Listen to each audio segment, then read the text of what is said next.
Namaskar, friends.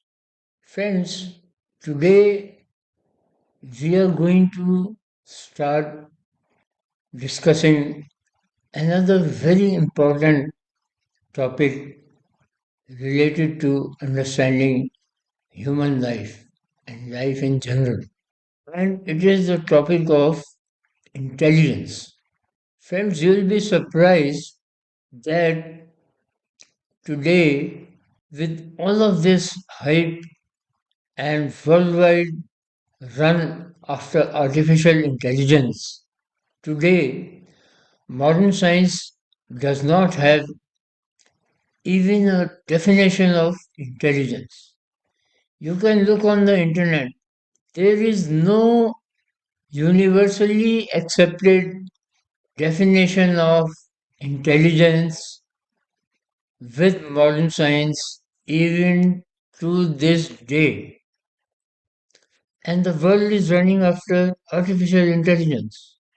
Now, friends, all karma we have seen in the previous sections, karma is one of the most important things in human life, and whatever you see around you, it is the result of that karma. But what does that karma is driven by, or what is that karma driven by? It is by human intelligence. So ultimately, behind karma, it is the intelligence which matters.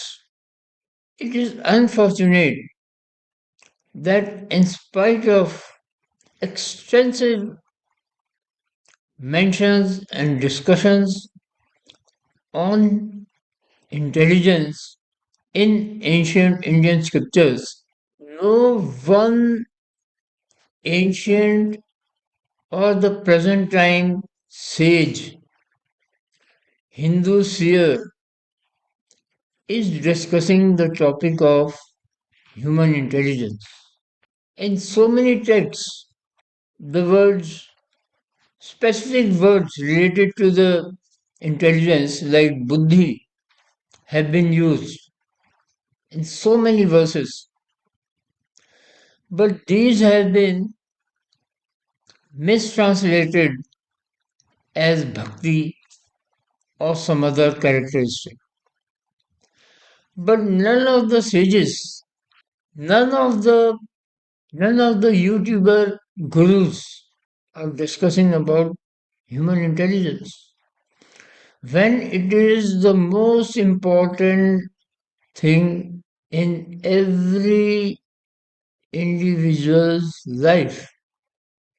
Without intelligence, you cannot live even for a moment. Every one of your decision is dependent upon your intelligence. So first of all, how do we start to understand human intelligence? Friends, in ancient Hindu texts, human body has been equated to a machine or a robot. It is nothing more than a robot. So the human body can be equated to a mechanical device. So we can compare it to for example, your mobile phone, except that while human body can move around, your mobile phone cannot move around. But we can also equate it to a robot or any other computerized device that we have these days, even a computer. So, what does a mobile consist of? Your mobile phone consists of. It has certain input controls like a keyboard, some buttons, a microphone, antenna, and it has some output devices such as a speaker phone, a speaker, antenna again, which acts both as an input and output device. Then it has some certain ports. Then it has a display. And most important of all, it has an application software. as also it has a CPU which works as a computer, and it has a memory, and your mobile phone above everything has an operating software OS that most of you will be knowing. There is one more thing your mobile phone has, and that is the SIM. And then, of course, it has a battery. Now, let us go to the working of the system. For example, your mobile phone is connected to the service provider. How it is connected?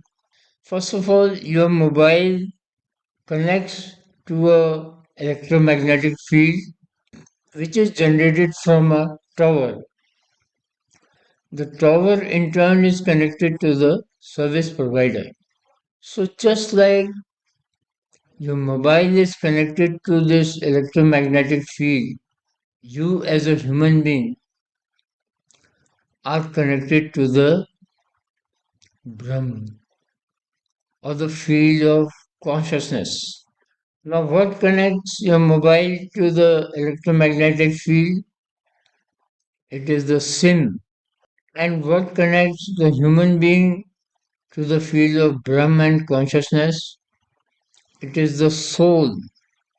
Now, there is a CPU in the your mobile phone, central processing unit, which is the basic computer which operates your entire functions of the mobile phone.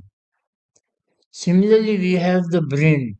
We humans have the brain, which does all the computations for you. Friends, I am just making a simple comparison just for the purpose of understanding. In reality, human body is far, far, far more complex. Now, we have this human body connected to the Brahman field of consciousness through the soul. The human body has all the inputs of eyes, ears, taste, touch, and it has so many outputs. The excretion points, your voice, your what you speak, the actions you perform with your hands, with your legs, these are the outputs. The excretions made by the skin, that is the output. So now we come to the operating system of the human brain. Now, friends, there are so many brands in mobile phones. We have Samsung, we have Apple, we have many other brands. Each one of those brands has their own operating system.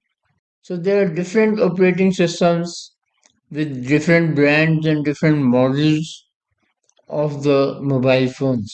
Similarly, the human beings have four definite operating systems of the brain.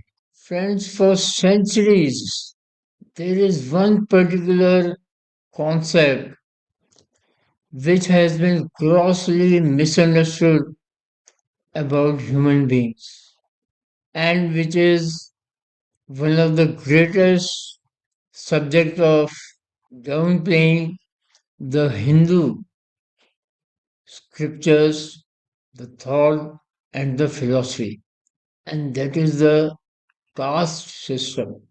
In Hindu scriptures, four castes have been defined. What are these? Almost every one of you will be knowing. It is the Brahman, the Kshatriya, the Vaishya, and the Shudras. Now, there is a lot of information available all over the internet and text on the subject of caste.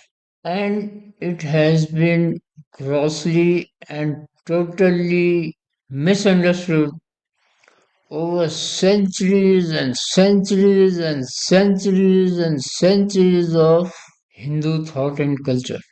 People have understood the caste as that a characteristics of a particular family.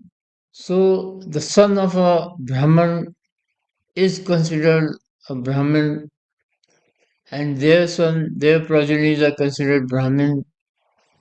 Similarly, son of a Kshatriya is considered a Kshatriya, and their progenies are considered Kshatriya. Similarly, for Vaishyas, and the progeny of Shudras are considered Shudras, and so on and on and on.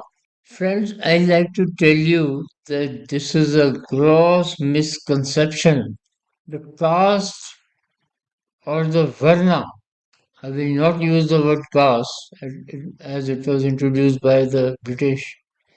I will use the word Varna. Varna is not by parentage.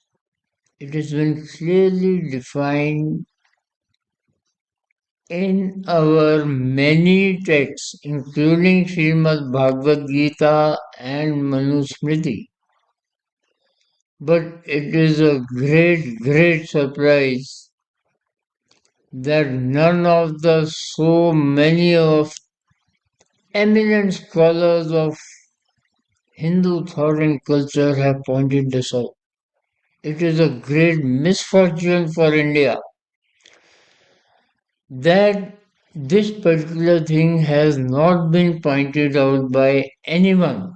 Srimad Bhagavad Gita itself says, Brahman Kshatriya Visham Shuddhanam cha Parantab Karmani Pragi Bhaktani Sabha Prabhavaya Gune. O Parantab, the actions of Brahmins, Kshatriyas, Vaishyas and Shudras have been divided based on the four basic attitudes or swabhav arising from the nature of the person. It is clearly said that it is not the Brahman, Kshatriyas, Vaishyas, Shudras not defined by the parentage. It is defined by the swabhav of a person. Further, it clarifies this is from Manusmriti. Shudra Brahmantameti Brahmanishyati Shuddhatam Kshatriya Jatamevam Tu Vidya Dvaishyat Thercha. According to the superior or inferior deeds, a Shudra becomes a Brahmin and a Brahmin becomes a Shudra. That is, if a Brahmin is working and his deeds are good, he remains a Brahmin. A Brahmin who has Kshatriya, Vaishya, Shudra qualities of actions becomes Kshatriya, Vaishya, Shudra respectively. Similarly, if the son of a Shudra is eminent and learned and goes in for research and teaching, then he is a Brahmin. If the son of a Vaishya, he goes in for saving the country, the protection of the society, then he is a Kshatriya. If the son of a Kshatriya goes into serving others, then he is a Shudra. Are you understanding? It is defined in the scriptures. And our Sanatan Dharma is not anybody's own idea. It is the scriptures, what the scriptures say. In other words, Varno Vinoti Riti Niruk Pramanyad Varanya Varitu Marha Gun Karmani Cha Dishtuva Yatha Yogyam Viyante Yete Varna. This I mentioned in one of my previous lectures also. That is by looking at the nature of the person, the line of karma that the person is following, that decides the varna of a person. So, friends, this concept of caste, which is widely prevalent all over the Hindu society. It needs to be demolished and it has to be understood that the Varna of a person is by the nature of the person, by the karma he is doing, and not by what his father is, what his father was. That doesn't decide the Varna of a person. With this, we go to the next lecture.